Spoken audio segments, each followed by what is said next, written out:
Et non, c'est Michael.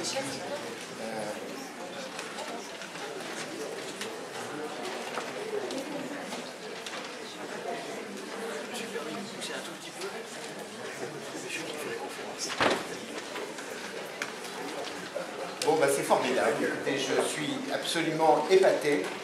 On a trouvé le moyen d'être presque à peu près à l'heure. D'habitude, on commence à 9h15, 9h20. Cette fois-ci, on va commencer à 9h10, à 7h10. La prochaine fois, on commencera à 7h pétante, c'est-à-dire que tout le monde aura été à l'heure. Je vous remercie d'avance. C'est très sympathique d'avoir fait un effort pour que tout le monde soit là. J'espère qu'il n'y en aura pas trop après, parce que sinon, on va être complètement submergé. Bien. Je commence rapidement avec les petites nouvelles habituelles mensuelles de la SFP pour vous dire que notre secrétariat est très heureux parce que les cotisations rentrent. Cependant, certains n'ont encore pas pris le temps de procéder au règlement nécessaire. Et je tiens à vous dire que l'annuaire 2011 de la SFP est en cours de finalisation. Donc ceux qui n'auront pas payé ne les figureront pas. Ça serait vraiment dommage. Donc pensez-y. Deuxièmement, vous aurez bientôt le Planète Parfumeur qui va être publié avec un petit changement par rapport à nos habitudes, c'est-à-dire que vous aurez un encart de 4 pages à l'intérieur avec les photos du dernier dîner de la SFP qui a eu lieu en janvier, qui a eu énormément de succès. Et je ne sais pas si on aura de la place pour mettre tous les noms des gens qui étaient là, mais au moins vous pourrez vous y retrouver pour ceux d'entre vous qui étaient là ou ceux qui n'étaient pas là, qui puissent leur regretter de ne pas y avoir été. Voilà. Autre nouvelle en ce qui concerne notre voyage d'études en Égypte. Vous vous souvenez que ce voyage est prévu lors de la 3e semaine de juin. Non, c'est ça, hein, de mai ou juin? Est-ce que quelqu'un peut... Bref, le voyage est maintenu, je tiens à vous le dire, parce que je comprends qu'il y a eu quelques questions qui soient posées à ce propos. Aux dernières nouvelles, avec l'agence de voyage, les gens qui s'occupent de ce voyage m'ont chargé de vous dire que c'était maintenu et que le calme étant revenu en particulier dans la région des productions du delta du Nil, ceux d'entre vous qui ne l'auraient pas fait ont peut-être possibilité de pouvoir se rattraper et en faire partie. Ça va être particulièrement intéressant. C'est en juin, parce que je crois que c'est juste avant ou après le salon. Oui, c'est la semaine après le salon, autrement dit, ça doit être le 22 juin, enfin c'est la semaine après notre 10e salon international des matières premières pour la parfumerie, j'en profite pour vous le rappeler, qui aura lieu les 15 et 16 juin à l'espace Champéret. Voilà. D'ores et déjà, nous avons fait carton plein en ce qui concerne les exposants, qui ont été triés sur le volet par Thierry Duclos et un groupe de gens qui travaillent sur ce projet, et je pense que ça va être un grand événement. Enfin, pour vous parler de notre prochaine conférence, qui sera la conférence jointe SFP, Société Française de Cosmétologie et Société Française des Parfumeurs, nous avons d'un commun accord pris pour thème le développement durable, et je tiens à remercier les différents intervenants qui ont accepté de participer à cette grande conférence qui aura lieu ici même le mois prochain. Vous allez recevoir toutes les invitations et tout ça en temps utile. Mais la société Givaudan nous envoie son spécialiste des affaires réglementaires pour participer à ces conférences. Ça sera très intéressant, je pense. Enfin, je vous renouvelle l'appel aux candidatures que j'avais déjà fait il y a quelque temps. La SFP fait preuve d'un grand dynamisme. Je tiens à remercier tous les membres des différents groupes de travail, du comité directeur qui s'impliquent. Ceux qui s'impliquent, en tout cas, je tiens à les remercier. Et comme nous avons un grand besoin de bonne volonté pour nous aider, s'il vous plaît, faites-vous connaître auprès de notre secrétariat pour qu'on puisse vous attribuer ou pour que vous puissiez me dire de quelle façon vous pourriez participer. Sachant qu'également, nous avons des élections au comité directeur pour lesquelles vous allez recevoir un appel à candidature officielle dans quelques temps. Tâchez de commencer à y réfléchir très vite, parce qu'on serait ravis qu'il y ait beaucoup de jeunes, en particulier des jeunes parfumeurs, qui puissent se joindre à notre comité directeur pour apporter le bon souffle de l'avenir. Voilà. Et il y a beaucoup de choses à faire. Bon, avant que nous vous parlions de la conférence de ce soir, qui vous sera présentée par les gens qui ont organisé ça, en particulier Thierry Duclos, qui a fait un travail énorme avec nos amis de Thaïlande qui sont venus ce soir. Vous savez tous, vous êtes tous au courant malheureusement de cet épouvantable drame que vit le Japon actuellement.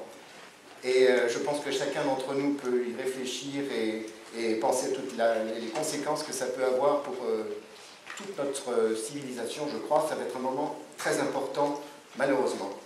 Et en conséquence, étant donné que vous le savez, nous avons pas mal de liens avec le Japon. Moi, j'en ai évidemment à titre personnel dans ma société, mais la parfumerie française a des liens très, très traditionnels et très longs, très étroits avec le Japon. Vous savez qu'il y a un groupe de membres de la SFP qui sont japonais, qui se réunissent régulièrement tous les mois pour échanger des informations vis-à-vis évidemment de ces quelques amis que nous avons là-bas, vis-à-vis de leur famille et aussi vis-à-vis de l'ensemble de ce peuple qui souffre énormément en ce moment de façon très stoïque, en signe de solidarité et de sympathie pour ce drame. Je vous demande simplement, pardonnez-moi, je ne voulais pas que ce soit très grandiloquent, mais qu'on fasse tout simplement un moment de silence en pensant à eux.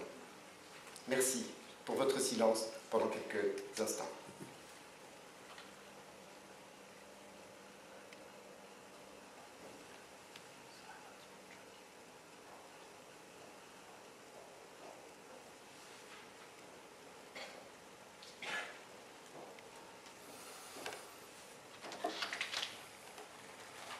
Bien, je vous propose que je vous remercie pour ce silence qui était très touchant, je trouve. Je vous propose qu'on enchaîne avec la présentation donc par Thierry Duclos, de la société Kimdis, qui a organisé au sein de la commission conférence avec Pierre Nuens et ses différents partenaires, mais là cette conférence est vraiment la sienne, qui va vous présenter M. Andrew Steele et les différents intervenants de ce soir pour ce sujet passionnant qui est le bois de oud. Vous allez en savoir plus dans un instant. À toi, mon cher Thierry.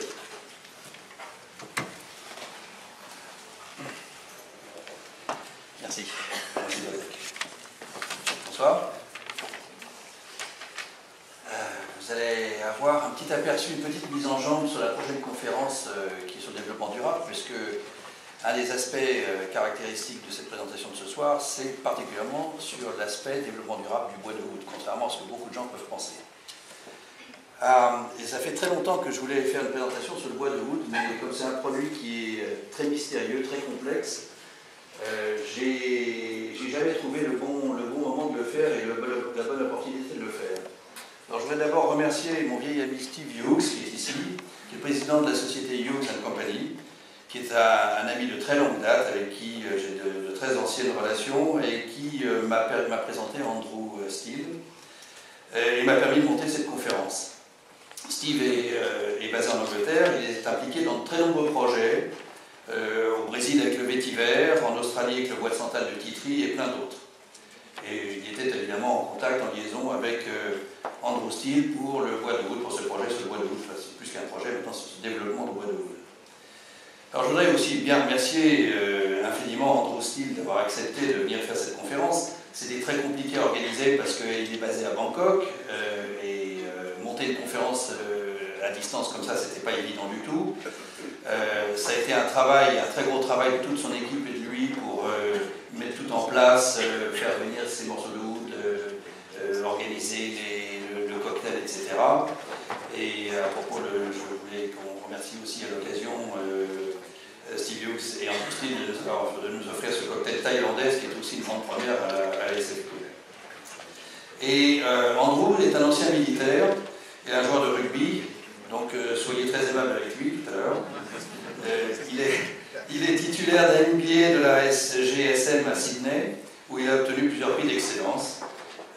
Il a passé plusieurs années au Sri Lanka et s'est installé ensuite avec femme et enfants en Thaïlande il y a 6 ans, si je ne me trompe pas, pour prendre en main un groupe d'investissement forestier, la société Equitech International Limited. Parallèlement, pour soutenir l'action contre la déforestation, il a créé en 2005 la fondation PAT, P-A-T-T, dont il vous parlera sans doute tout à l'heure, qui intervient dans différents pays de l'ASEAN. Cette fondation a obtenu en 2009 le Seed Award des Nations Unies, récompensant son implication dans le développement durable et social. C'est vous dire à quel point le projet du oud est très écologique et très environnemental. Il est membre du board d'Asia Forestry Management, qui nous reçoit ce soir, et qui a été créé en 2006, et dont l'objet est de financer et d'accompagner le développement, la gestion de projets forestiers durables, écologiques et sociaux. Ce groupe est impliqué en 2006 dans la mise en place de plantations d'Aquilaria, des Garwood, dans la province de Trat, qui est frontalière du Cambodge. dans le but de produire l'huile essentielle de oud sur un modèle durable et social. Je passe la parole à Androsti.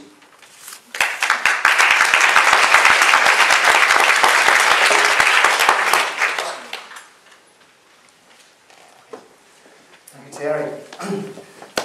Bonsoir, Sawadee Cup, and hello.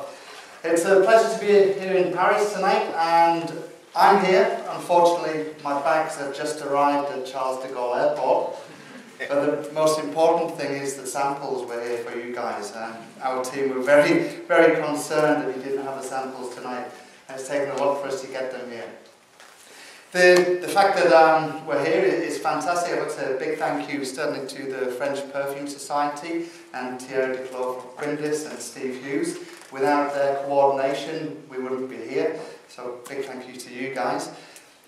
With my luggage actually not turning up, I think my wife was very thankful that it gave us a chance to do some shopping. So one of the delights of Paris. I'm also here as well because we're here for a couple of days. It gives us a chance to go and watch some rugby. As Thierry mentioned, I'm a keen rugby fan.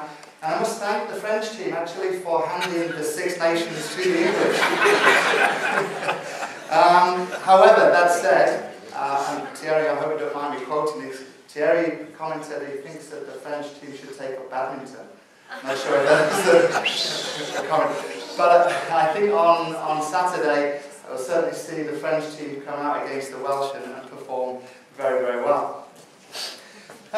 Today is quite an interesting day. It's quite relevant to the presentation. March the 17th in 624, the Prophet Muhammad led the Muslims of Mecca to win the Battle of Quraysh.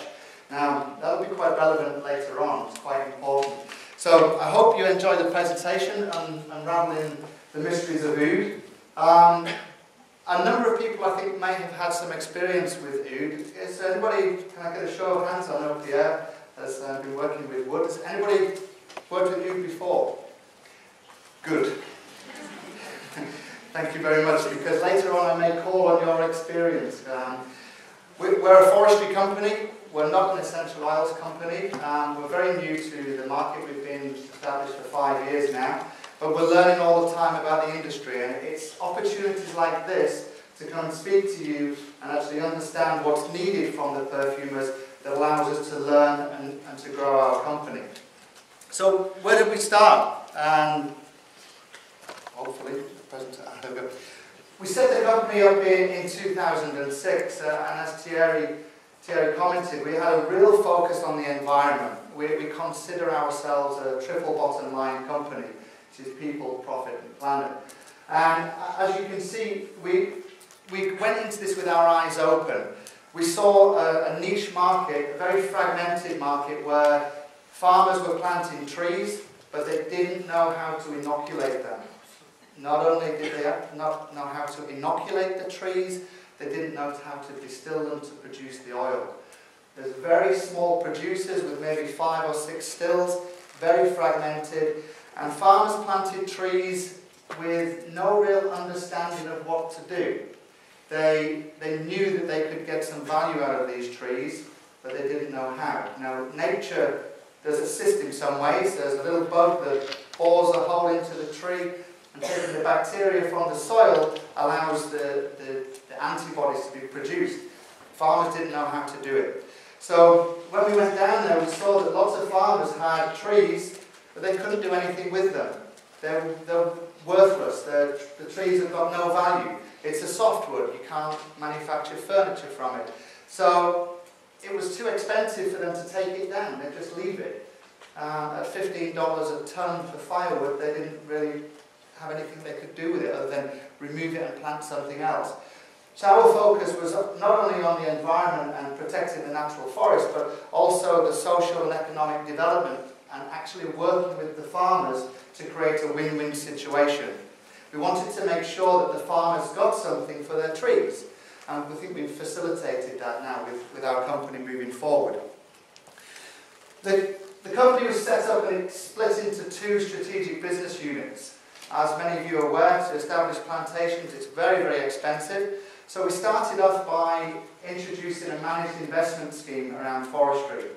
Once we'd established that, we were buying plantations, mature plantations, trees that are 7 to 15 years old. We were out establishing new plantations, but we would also work with the farmers to lease the land, and we would buy the trees from them. So they got some revenue from those trees that was quite interesting, quite valuable for them. Once we perfected the intellectual property to infect the trees, we were then ready to start inoculating those trees and go into the distillation process. Now this is, as the guys who understand the oud market, it's a very traditional method, and culturally it's very difficult for them to change. So we've adopted the traditional method, but I'll talk about that in a little bit more detail. As you can see from the summary operations, we control the whole value chain, from the nursery to the production of oil. And that's quite unique. I don't think there are many other companies. I know there's a few companies in Laos, but not so many companies with the aspirations that we have got to talk to European French perfumers and take this product to market. I'm just going to go through, rather than listen to me talk all of the time, I've got a small video clip. It's a little bit out of date because it was done 2 years ago, so there's some developments where we're a lot bigger than the video states. And I also want to see, we're recording the presentation this evening, and I've got my team in Bangkok working on putting this presentation online. So if you miss anything that I'm saying, or actually forget to mention anything, which is very likely, then I'll get that presentation put online, and via the society we'll be able to distribute a link so you can listen to my dulcet tones again, which is I'm sure you all want to hear. Bear with us while we just get through some technical elements, because the presentation won't load the video straight away. While we're doing that, I must say this is a very fantastic venue that we've got here to go with. And I think Thierry likes the music for this one also. Yeah, I do. Hopefully it's going to work.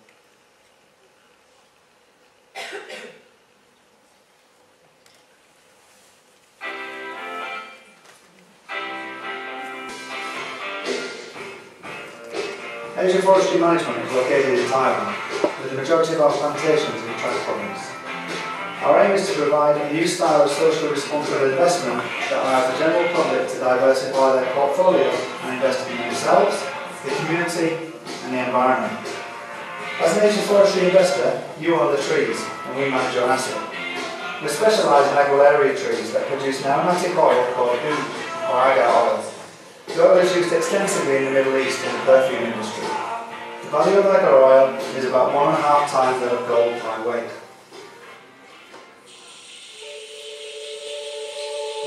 We have over 10,000 mature trees located in 28 plantations.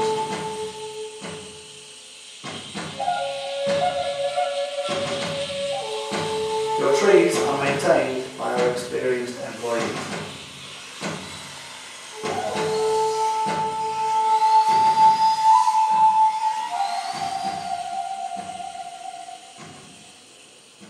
We infect your trees with our own special formula, which creates an infection in the tree.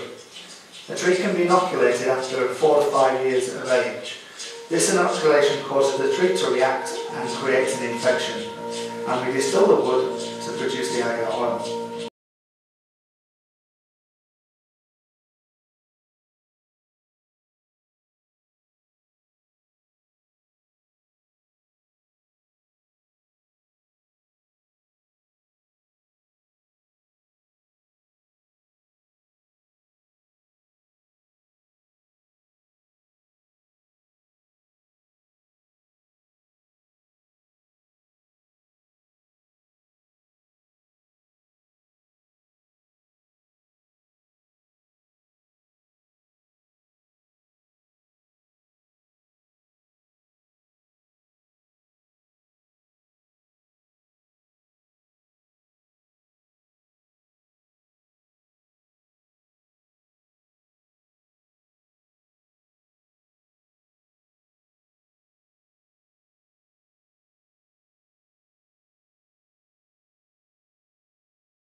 We then soak the chopped agate wood to make the wood softer. After around 20 days, the soaked agar wood is then put into copper stills for the distilling process to take place. This usually lasts about 10 days.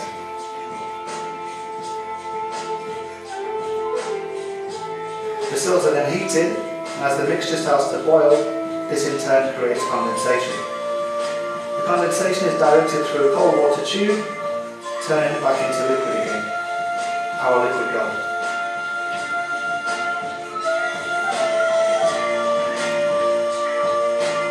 Are your investments giving you the return? Okay. Saves you listening to me for too long. Oh, Thierry. My French is not that good to be able to read, to put it back on this. I don't know.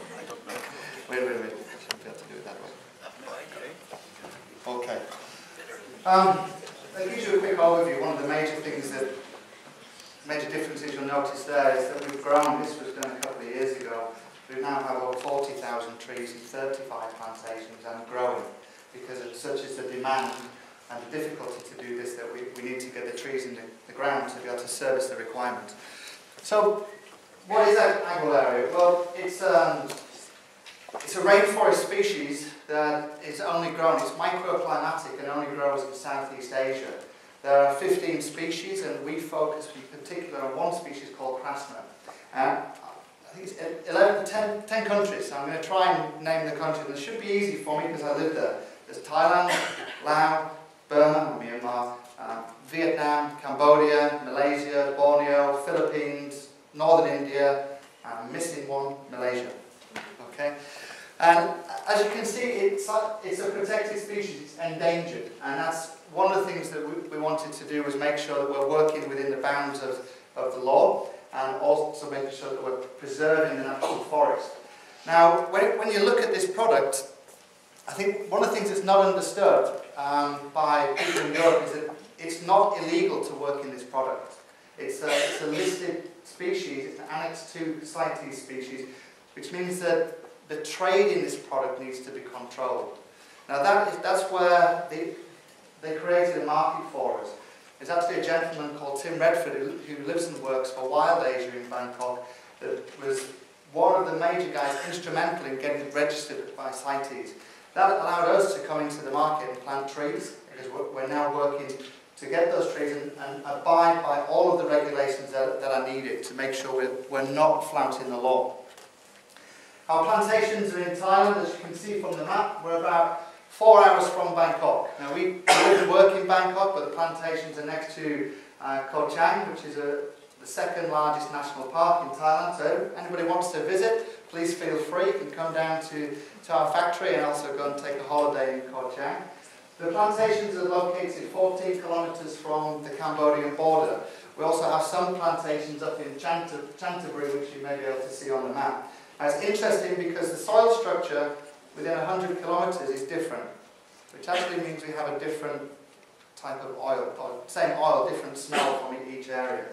And what we've noticed from the buyers in the Middle East, we've been working predominantly in the Middle East, is they adore the oil from Cambodia and they adore the oil from northern India, which is Assam, as opposed to the Japanese buyers have just been hearing that they prefer the wood to come from Vietnam. CITES itself is a major step forward for us, really. We want to make sure we're abiding by every aspect. And as you can see with the paperwork, our staff are always making sure we've got the required export paperwork. And even for the samples today that we brought to you, we had to register with the CITES office in Bangkok to be able to get them. And Patrick, I hope that Thierry passed you the paperwork because it was actually in your name. Of course, I signed it. You've got it, you signed it. Send me oranges in the prison. Okay, but one of the major things that happened in 2007 was that Aguilaria itself was listed as a threatened species.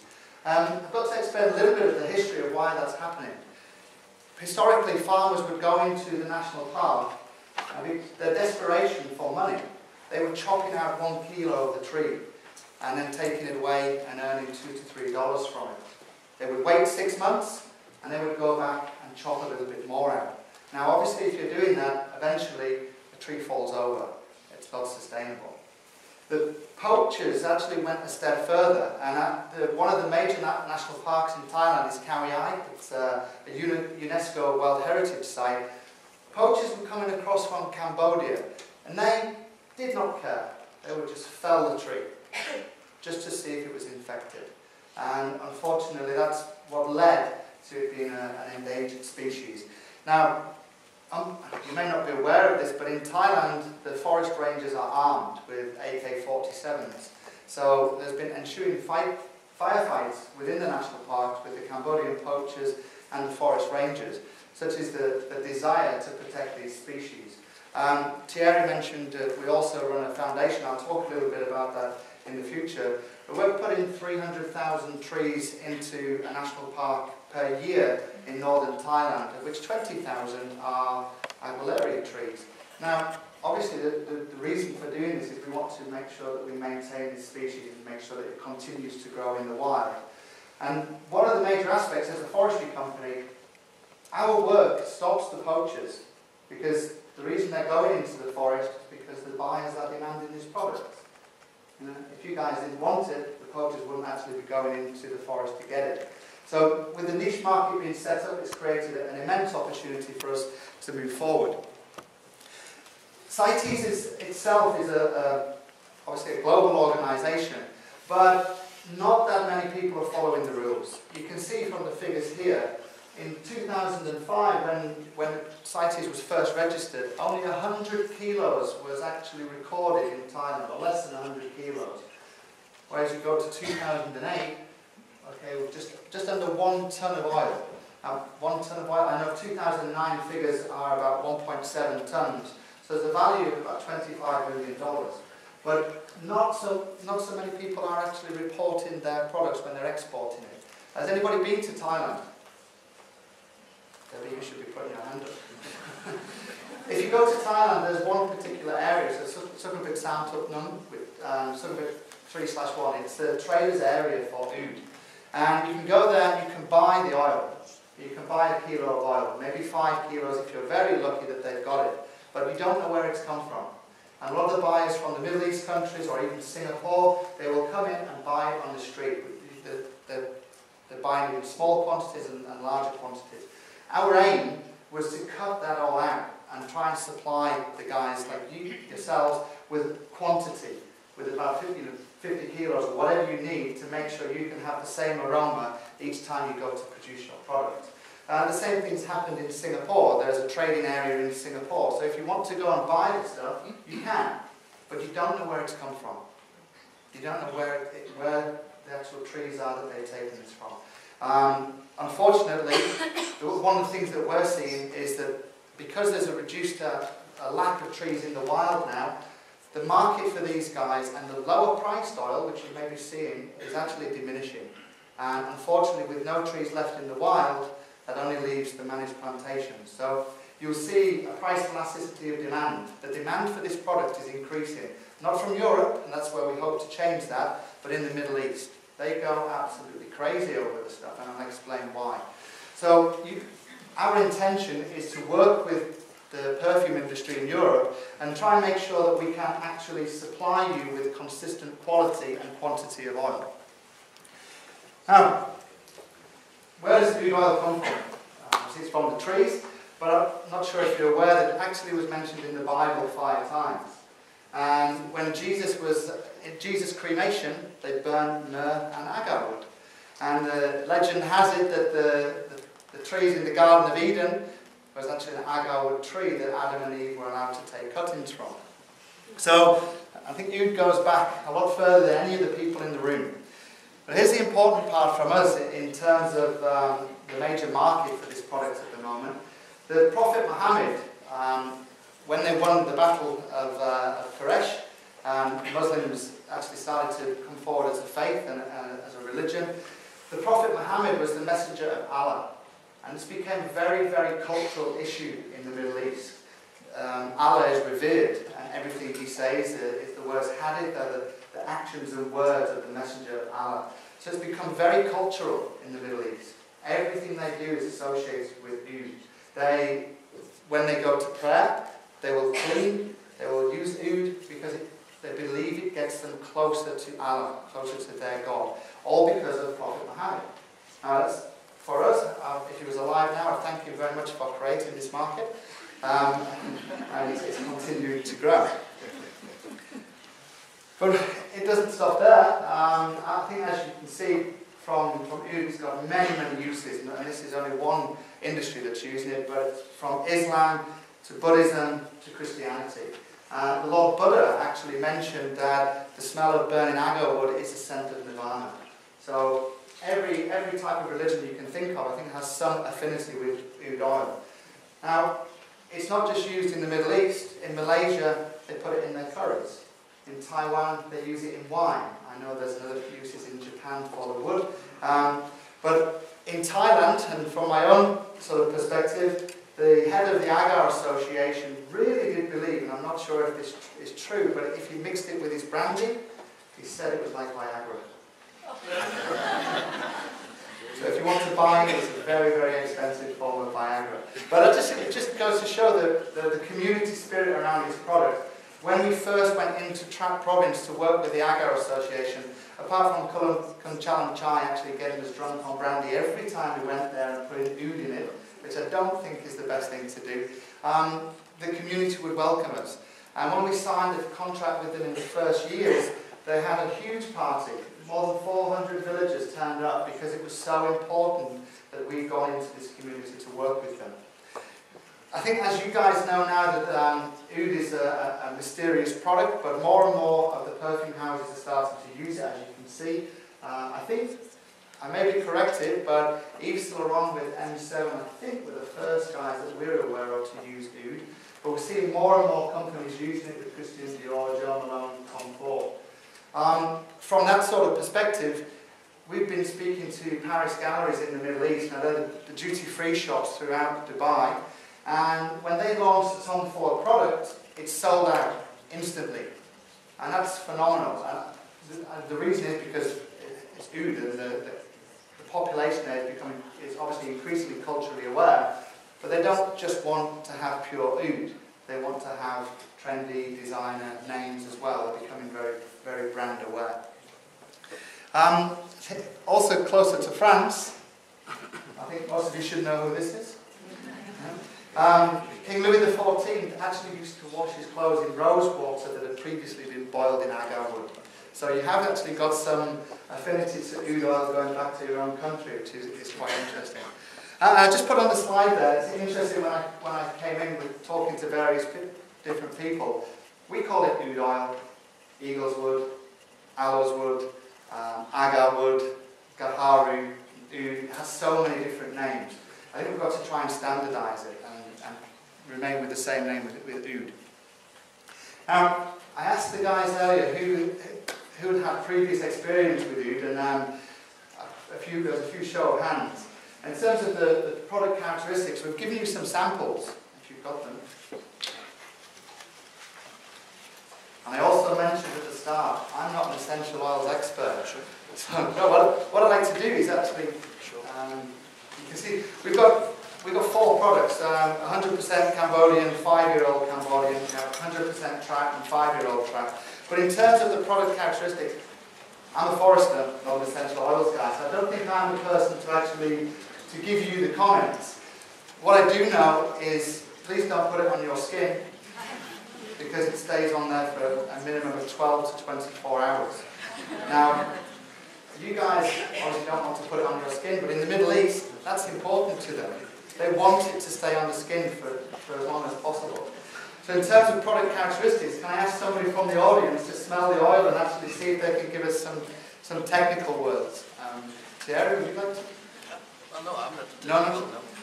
Patrick, could you give us some comments on the oil in terms of the product? I like perfume. The perfumers. Any perfumers in the room? Jean. Oui, Jean. Can we give him a mic? J'aimerais... Allô, allô? Ouais, vous m'entendez? Non. J'aimerais justement profiter de l'occasion pour demander à tous les parfumeurs présents dans la salle de se lever, s'il vous plaît. S'il vous plaît, vous n'êtes pas timide, vous êtes à vous présent. S'il vous plaît, merci. parfumeurs, allez, montrez-vous un peu. Ah, c'est bien, merci. Bravo, merci d'être là. On vous aime. Alors, on va demander à quelqu'un de nous donner un commentaire, mon cher parrain de la parfumerie, Maurice. Commentaire.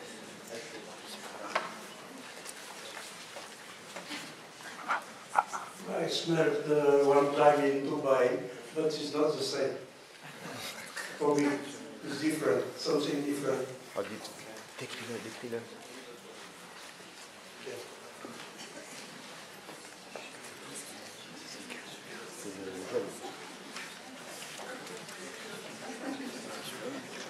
The one I smelled was more leathery. Okay. It's more, interesting. more fire, burnt. More burn. Yeah. And maybe that's down to the process Smoky. that's been used. That was the Cambodian. They're both Cambodian. Which one? The 100%. The 100%. Okay. 508 100 maybe that's 100%. I can give you. Yeah. Il y en a un deuxième qui est, ça c'était le 100% cambodien. Et celui-ci, qui est, il en a plein les doigts, comme ça il va sentir pendant quelques jours. Alors, comment faire? Celui-là, il est plus près de ce que j'ai senti à Dubaï des fois. Oui, c'est quoi? C'est beaucoup plus animal et beaucoup plus cuir. L'autre, il fait beaucoup plus muscle macrocyclique. Il est beaucoup plus montant, le premier. Là, on parle du 5 ans d'âge.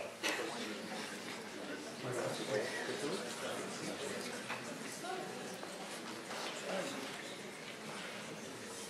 Okay, that was the the feedback, I hope Thierry will translate a little bit later for me in that sense. You see, from our point of view, it's important that we get the feedback from the perfume industry. And for us to be able to work with you to develop new products and to see what you want, to understand what you like. We've got 2 other products as well. All of our oil is 100% pure. And I think what you'll find when you do go to the market is that a lot of it is adulterated, and that's why some of the oil is cheaper on the market. Now, we don't want to blend it. We're not a blender. We're a wholesale supplier of the oil, and we make sure we always supply 100% pure.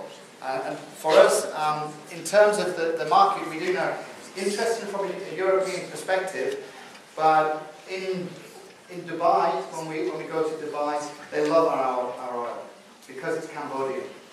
Very close to Cambodia. And the first thing they say, apart from the fact that they're very surprised that a European is trading in oud oil in the Middle East, once we get over that fact, they love the fact it's the first thing they say, oh, Cambodia. They know that it's Cambodian oil. They understand that, and it's got a high value for the Middle East. It's very, very unique. That's led us to working with a number of different companies in the Middle East. And we're actually working with a Thai company that you may know, is Pranpuri. Pranpuri produce lotions and perfumes. They're working with House of Dowling in Dubai to develop a massage oil for the spa industry for the Burj Al Arab, a 7-star hotel in Dubai. So fingers crossed that we get our oil into that for Ramadan, because I think that's quite a big accolade for us in the Middle East. So when we come back to the operations, and I think this is probably, I can explain a little bit more detail than the video. It's important for us to control the whole seed to oil strategy. Now, a seedling is very much like a child. It needs to be nurtured. It has to be nurtured correctly in the nursery. We have to give it the correct nutrients. If we don't feed it the correct nutrients, one of the major components is water, it won't grow. We need to make sure we take care of the quality of the roots. If we're not doing that, as we've found with some of the plantations we've purchased, the root systems haven't developed. We've spent a long time growing the trees and inoculating them at great expense, and the wind just blows them over. So it's very important for us to control that quality. Now, the trees grow, generally because it's a rainforest species, they grow very well under shade. And it doesn't show it here, but we actually grow the trees under banana leaves in the first few years. And we also sell the bananas, which creates a short-term income. But once you get to about 6 years old, the tree is large enough for us to inoculate it. It has to be about 10 centimetres diameter for us to be able to go in and our teams to start drilling the holes. Now, as you saw from the video, they're drilling them quite close together, but the major factor is there's a risk that they kill the tree, and that's the last thing we want. Obviously, again, a minimum of 6 years work that will be wasted by doing that. Once we've got the teams in the field, it takes a long time. You know, one guy has to climb up. We can't automate this process. And they're injecting a special formula that's taken us quite a number of years to develop. And we've basically found the right guys to do this and kept them locked away so nobody can actually get this formula from us. And we also keep certain components separate as well. So there's a black box component that they don't know either. You see that we go through the process. It takes, once we know the tree is old enough to inoculate it, they will inoculate the first time, and it takes 6 months for the infection to take hold. And the tree starts to produce an antibody against the infection, which is the resin that we want, that you see in the end. We want to distill and get the resin out of this. What we found, though, is that after 2 years or more, the quality and quantity of the oil increases. That's quite an important factor. But obviously, with the orders we have, we harvest some of our trees early and start to take the oil out. We've also found that if we go again after 6 months and reinfect the trees, we get a higher percentage. We get 25% more oil out of the trees. Now, all of this work is R&D. We're learning as we're going.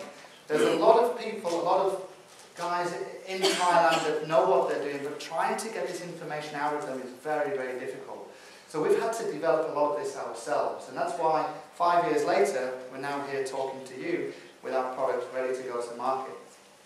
The main aim for us, obviously, is to produce oud oil, but we want to set ourselves apart from the little producers that we see. All the little guys, I don't think, can aspire to reach the standards that European legislation may require in the future. And that's our aim. We want to cut out the middleman and deal directly. Now, we number each one of our trees. You may think, why? We're going through ISO accreditation in our factory to make sure we can aspire to the highest standards, to make sure we can standardise everything so we can get consistency and quality. But also, it's a chain of custody. We can tell you exactly which tree your oil came from because of the batch. We can tell you exactly how many millilitres we got from that tree. All important research that nobody has been doing before. It's all in the mind of these old guys in Thailand, Laos, and Vietnam. So once we've gone through the plantation process, the products of the trees are then taken to our factory, which is not so far away. And we employ a very traditional wood-fired method. We've got a capacity at the moment, we've got about 6 to 10 kilos per month. We're hoping to increase that to 50 kilos per month. Now we have the supply of trees, we now need to expand our factory to keep up with the demand we're seeing for this product. Once we get to the factory, the trees are stored, and then it's a manual process to get to the end product, the small pieces that you need. Now, we can't mechanise this to improve the efficiencies, because no machine, if I go back a slide, no machine can dictate which is dark wood and which is white wood. So we have to employ local labour to do this. But that's a good thing, because now, where there was previously no work, these guys have got jobs. Okay? Unfortunately, they sit and they chop away, but we know exactly how much wood is being used to create the oil. We have a zero waste policy, so that every piece of wood we're using goes back. The white wood that we waste is now used as the firewood to heat the stills. Once we've finished the distillation process, the mash that's left can be used to manufacture incense sticks. And one of the things you don't know is that the leaves of the aguilarian tree can be used to make tea. And I think there's a component called valerian, and it has a calming effect on the nervous system. We haven't got to that process yet, but that's one of the next steps for us, is to make sure every part of that tree is reused. We'll talk about sustainability later, but that's an important part, because if we're using everything, then obviously zero waste policy. Once we've gone through the preparation phase in phase 1, we go into the fermentation stage. Now, each pot is exactly the same amount of wood and water goes in, so we can control the process. And it takes 20 days for the wood to be mixed with water for that fermentation process to start. Once we do that, we transfer it to the stills, and it goes through 10 days of distilling. Now, I think we had this discussion yesterday, why 10 days? It shouldn't be 10 days, I know. But my business partners are Thai Chinese, and they want every single last drop of oud oil out of that tree, so they'll boil it till they get it. Okay? So that's how we know we can increase our production quite quickly, because we just reduce the number of days. The majority of oil comes out in 3 to 4 days. We get 29, 30 millilitres in the first few days. Once we've got into the distillation process, we then, with our own internal grading, we need to obviously track which plantation it's come from, because if it's a Cambodian oil, we need to make sure we're grading it accordingly, remove the water, and we send samples off to Australia for the GC analysis, which I'm pretty sure not many other companies are doing. I'm sure, is that correct? Mm. So, from our point of view, we want to make sure we provide you with as much information as possible so you can use this product going forward. As I mentioned, we're using the traditional stills at the moment. They're very old copper stills. Now, it's important that we use copper. If we use stainless steel, it has an adverse effect on the smell.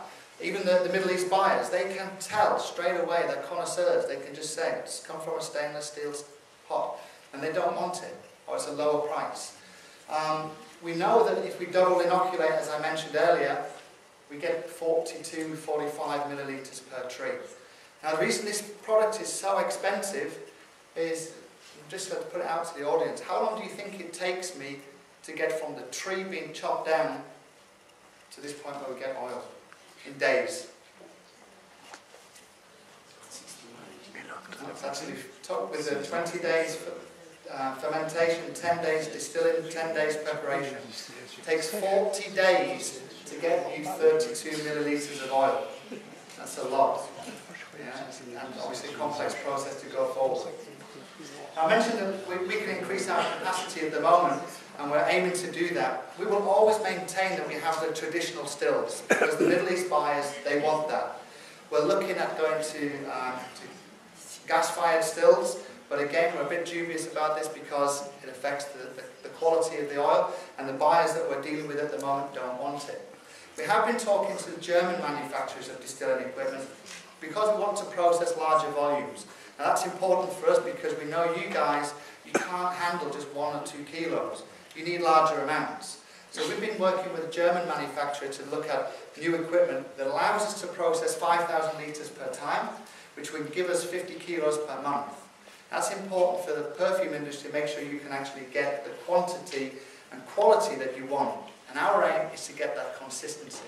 And you notice on the slide that we can actually reduce the processing time down to about 3 days. So that gives us an economy of scale, allows us in the future to start to lower the price once we implement this equipment.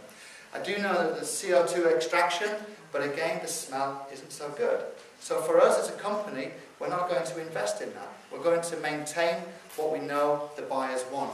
Unless we hear otherwise, our ears are open and we listen to people in the room. If they're looking for these type of products, then we can seriously consider it, provided we can build those long-term relationships with the buyers and start to understand what you need. As I said, we're learning all of the time. Now, one of the main things, as I said here, this is a buyer's market. And what you have is farmers with 5 or 10 pots in different locations, and predominantly Indian traders going around to the farms and dictating the price. They are saying to these guys, this is a low quality oil, we will pay you this much. And the farmers don't have access to market. They don't have the luxury that I've got, for example, to come to France and to speak to you guys. So ultimately, they become price takers. They have to take what's on offer. Because this Indian guy might not come around for 6 months, so they've got to sell. That's what we wanted to change. We wanted to not only take a cottage industry and improve the efficiency and commercialise it, but we wanted to make sure that the oil didn't need to pass through 10 pairs of hands with everybody adding their margin, and I apologise to the traders in the room, but everybody adding their margin and getting to the end user, which is where obviously the cost increases. If we can circumvent that, we can bring a cheaper product to market. And that's quite important in the future, as I think as we've been discussing over the last few days, the prices of some of the essential oils have been fluctuating. Nobody can actually put a finger on it. Prices are going up and down. So what's going to happen in 5 years for these oils? Nobody will know. Our intention is to start to lock in and work with you guys and try and fix the price and lower the price. How many people are here saying that to you? And our aim is to improve the efficiency so we can bring a lower price product to you. If you can find a product that's affable in terms of price, you will use more of it. Okay? It's basic business economics. That's what we're trying to do. Now, one of the main things here, that there's no international standard that's been set up for oud oil. We have, in the diamond industry, you have a standard. Obviously have connoisseurs in the wine industry. Indonesia has set up a standard. It's very, very basic. We want to start to develop a standard, although it will take us a long time, that will abide by any sustainability law that is brought in, and any legislation, and any aroma that people like in the grade. I'll talk about the grade in a moment. But it's not easy to do, because you've got oil coming from 10 different countries and more. Okay, so every single country produces a different aroma. Even within Thailand, we have different aromas. So it's quite difficult to develop a standard. What we want to do is develop an international standard, working with the buyers to make sure that we've got a product that fits into any legislation. I think we spoke about REACH. At the moment, the volumes of oil that we're exporting will mean that we don't need to comply because we're not shipping more than 1 ton. However, that may change. As you can see from some of our expansion plans, we're being very aggressive in our business going forward, so that may change in the future. How do the grades differ? Very difficult to say. I'm not a perfumer. But the buyers from the Middle East, they will come along and they will use so many different standards. They'll have grade A, B, C, AAA, A+. Nobody knows. Only the buyers know. The same as a wine connoisseur. They smell it and they say, that's grade A, we like it. Predominantly they're trying to, the Indian trade, trying to push the price down, so they're always trying to get the oil at a cheaper price. Now, I know, once we get to the retail sector in the Middle East, they're selling it at 5 times the price they're buying it for. And that's phenomenal. Now, the oil itself, the grading, because there's no standardization, it's down to personal preference. A lot of the time in the Middle East, we've already had personal preference here. Some people like certain oils, some people may not. It's the same in the Middle East, but they are literally turning around and saying to the farmer, no, we don't like that, we want a lower price. If we can standardize it, we can actually be, in terms of fair trade policy, we can ensure that the farmer gets fair value for their product. Now, that's quite interesting for us going forward. I mentioned earlier that all of our oil is 100% pure. I think when people go to the farms in Laos and Thailand, they buy it, they take it away into a dark room and they blend it with other things and then sell it. So what you're sometimes probably seeing when you get it in Europe is not 100% pure oil. Unless you analyze it, you may not be able to tell. Unless the perfumers, I'm pretty sure maybe you can. I'll just put this slide up just to give you the importance of this oil in terms of its value.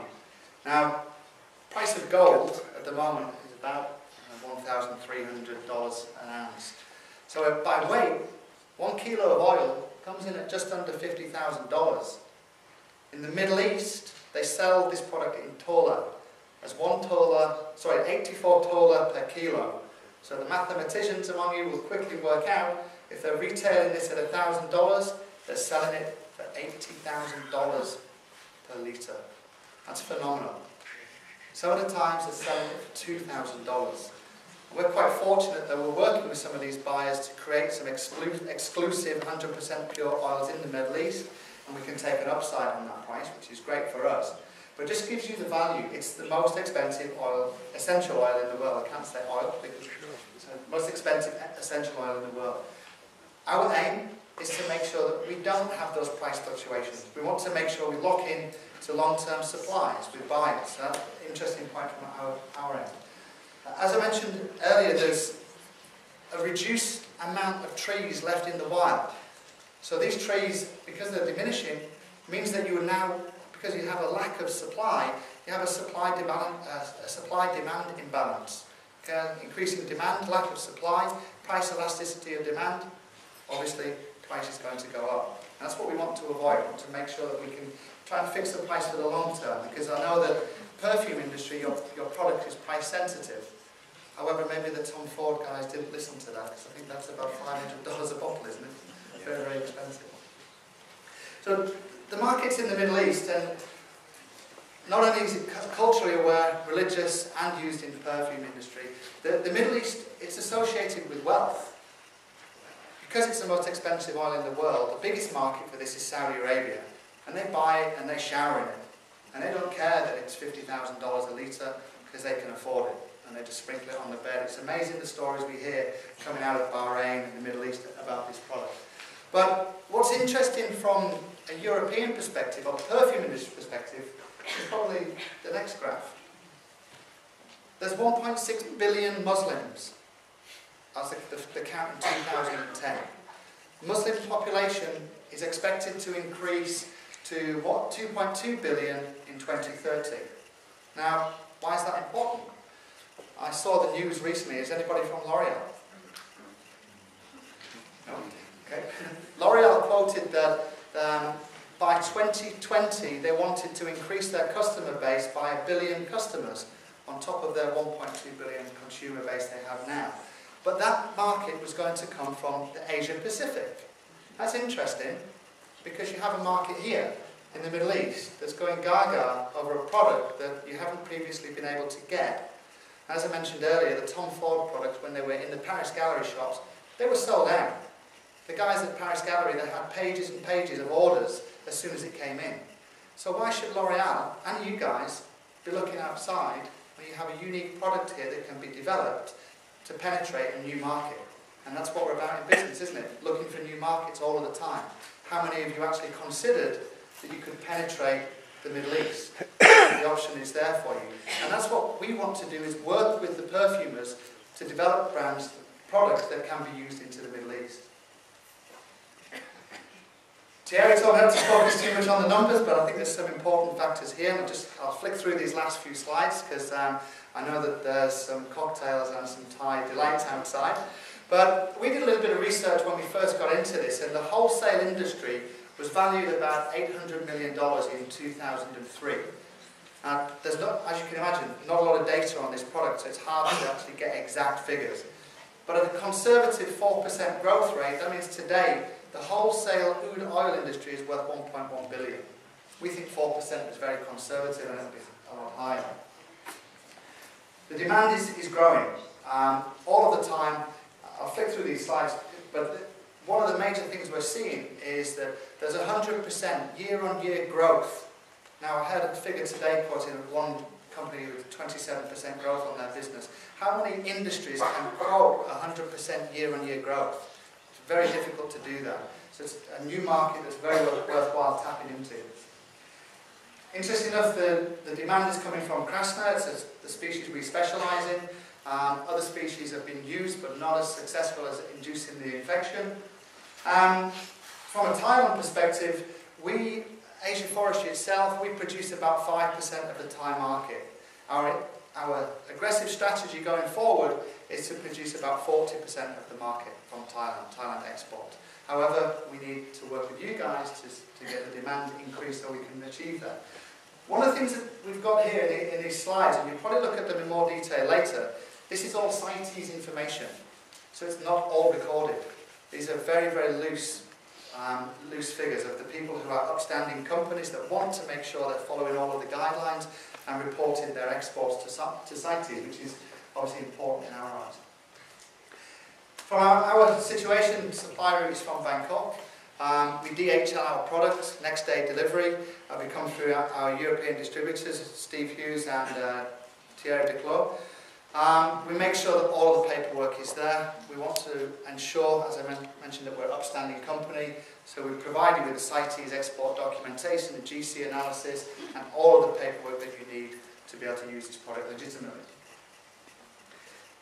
And this is the key one. It's important to me because I think, as Thierry mentioned, we set up a foundation in 2005, and we wanted to assist the planet. Now, The foundation, Planted Tree Today, has been set up and has been running reforestation projects throughout Asia. We've planted around 500,000 trees today. So when you put that into context with the number of trees we're working with commercially, that's 40,000. I think we can say that what we give back is far more than what we take out of the environment. But from a sustainability point of view, the trees that we're working with, we don't just chop them down and leave them, we allow them to grow again. And the third time we take the tree out and then we replant the tree. So we're completely sustainable. And that's important for us. Now, in terms of 2011, it's International Year of the Forest. So, you will see a lot of information about forestry going forward. And I'm proud to say that our foundation and our technical teams have just launched one of the Thailand's first carbon forestry projects. Now, we consider life cycle analysis, and I know in your products going forward, you've got to do that. So carbon footprinting, we can do it. Understanding how to offset your carbon emissions, we can do it. More importantly, we can do it by assisting the environment and putting trees back in the ground. You notice the FSC sign up there? Now, udon is classified as a non-forestry timber product, so we don't have to abide by the FSC guidelines. But we do. We follow FSC principles. The reason we don't actually go for the final accreditation is it will cost us $60,000 to $70,000 to do it, and that just adds to the end value of the product. We've just received the halal accreditation for our product, which is important for the Middle East. We're going through the process to ensure that we receive organic accreditation. So everything we can do to value add to this product, we will do. In terms of, there's one more I'm trying to think of, it eludes me at the moment, but if it's needed, if the European legislation demands it, we will make sure we comply. A lot of other companies won't. They won't care. The Middle East buyers don't care. They would rather just sell it to the Middle East. We don't. We've got an upstanding company, an upstanding foundation, and we want to maintain our integrity to the highest degree. It's important for us to work with perfume manufacturers. As I said, our aim is to become a preferred supplier to the industry. I don't think anybody's trying to do that. We're in talks at the moment to expand our operations into Fiji and into Nepal. We've had the Malaysian government come across and talk to us because they're very interested in this. They're throwing land at us. That's important, because land is one of the major costs when you go forward with this product. But if we go into the country, they're willing to give us the land to develop these plantations, to grow these trees. But obviously it takes a long time before we start to see any oil. The main thing we want to do is cut out the middleman. Cut out the brokers, so that you don't have this price increase going forward all the way along. And more importantly, from our business perspective, we're looking to secure long-term supply contracts. I hope that you found it of interest. I've come to the end of the presentation. I think what I'd like to do is just open it up to questions. If anybody has any questions on this product, I'm more than happy to answer them. If not, if you have no questions on email or in the cocktails afterwards, again, more than happy to field any questions. Thank you. Thank you.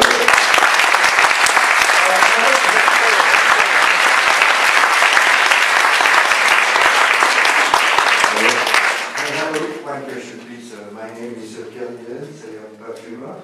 I wanted to know if you analyze or you try to identify the bacteria which is responsible for this reaction.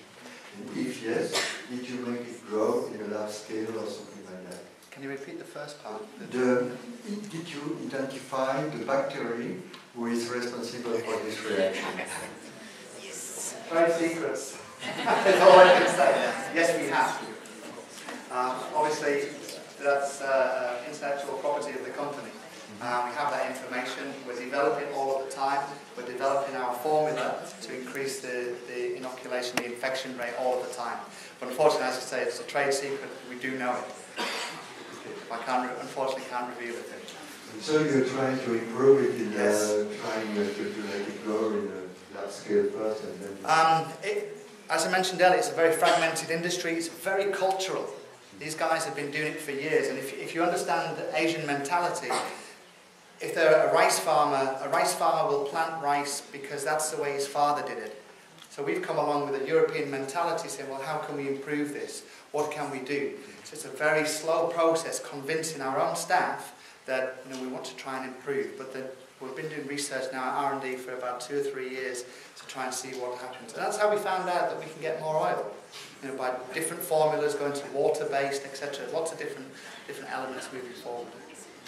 The interesting point, again, is that if you understand certain components of it and there's certain things that you need, that we're willing to work with companies to develop situations so we can understand more and research that. That's a given. Okay, thank you very much. I have a question. Avant de poser ma question, je voulais vous signaler vous pourrez toucher et voir de près des morceaux de bois de oud qu'on a, que Andrew a la gentillesse de nous envoyer. C'est du bois jeune, c'est juste pour vous montrer comment il est travaillé, mais évidemment on ne sait pas du bois vieilli, parce que celui-là on ne peut pas l'avoir, il faudrait citer, c'est très compliqué à fabriquer. Andrew, my question, yesterday you mentioned something interesting to me regarding carbon print, about the young trees. Okay. Can you develop this, please? I can. In terms of carbon footprinting, it's proven now from forestry. If you grow a tree and leave it for 18 years, it only sequesters a certain amount of carbon. If you chop the tree down and cycle the tree every 6 years, because of the growth rate in the early stages, it actually sequesters more carbon. So because we're sustainable, we're coppicing our trees, the end result of that is our plantations are taking out more carbon than just leaving trees there for the long term. That's an interesting fact that a lot of people don't understand. They think that, oh, you're chopping trees down, you're the bad guys. We try to defend that by having our own foundation, but recent facts state that it actually is sequestering more carbon over the longer term.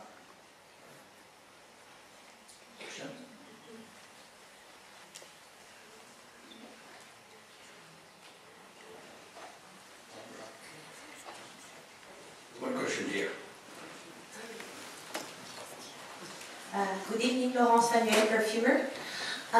So you have been studying this process of bacteria fungi contamination of this type of wood.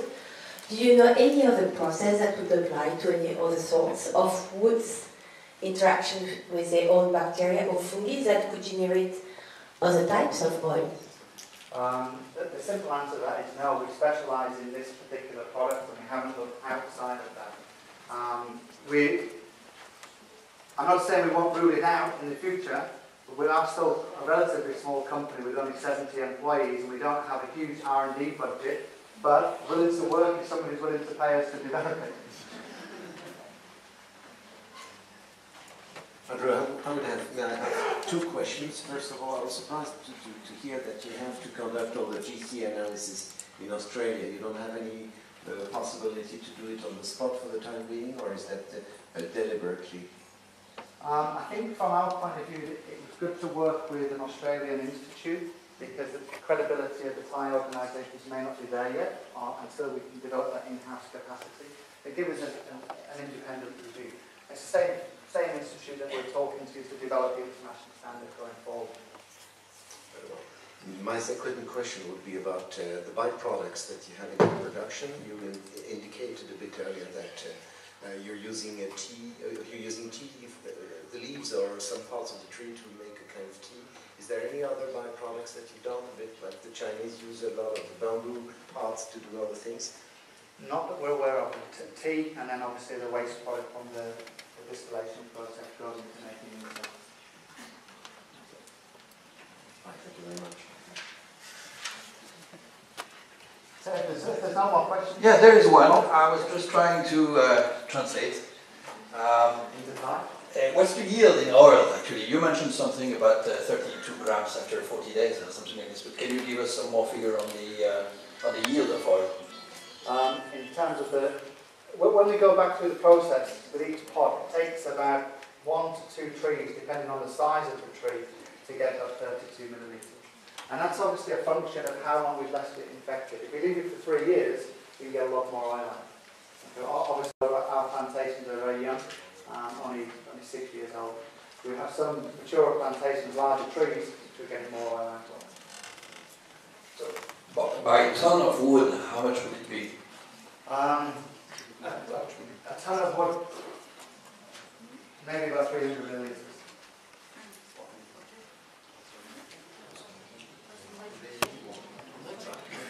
About 300 milliliters.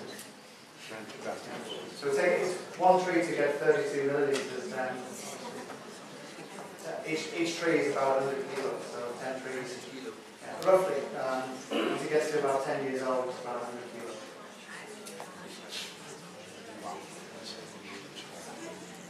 No questions? Okay, I think they want to try the Thai buffet.